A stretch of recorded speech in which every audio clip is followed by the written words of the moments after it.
naszego. Amen. Niech imię Pańskie będzie błogosławione. teraz i na wieki. Pomożenie nasze w imieniu Pana, Który stworzył niebo i ziemię. módlmy się. Wszechmogący wieczny Boże, myślimy Cię w świętych aniołach Twoich, posyłasz ich jako naszych opiekunów i obrońców od zasadzek ducha złego, a ich wstawiennictwo wyjednywa nam Twoją pamięć. Pobłogosław tę figurę świętego anioła stróża, bądź uwielbiony dawco życia za to, że każdemu, kto na ten świat przychodzi, dajesz anioła stróża. Daj także rodzicom każdego dziecka łaskę przyjęcia i szczerego ukochania Twojego daru. Poślij, o Panie, Twoich aniołów, żeby strzegli nas każdego dnia i nocy.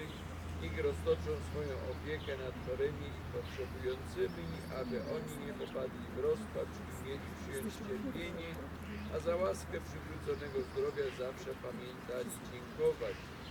A tych naszych braci i sióstr, którzy wyprzedzili nas w drodze do wieczności, niech zaniosą na skrzydłach swoich do królestwa spławionych. Niech aniołowie czuwają nad lekarzami, pielęgniarkami i wszystkimi, którzy opiekują się chorymi i cierpiącymi, aby ofiarnie nieśli pomoc i ucierpliwienie.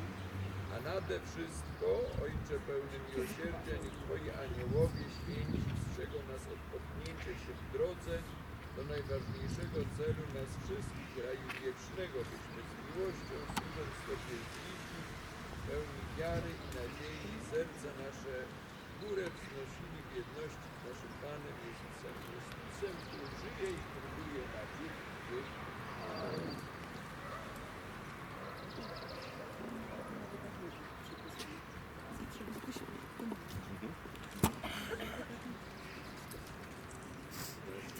Panie, to symbolicznie razem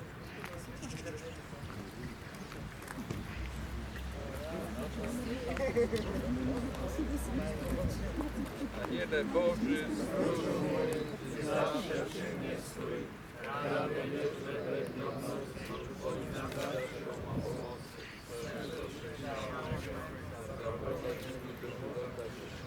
Amen. Niech Was błogosławi Bóg Wszechmogący, Ojciec i Syn i Duch Święty. Idźcie w pokoju Chrystusa. Bogiem będą dzięki.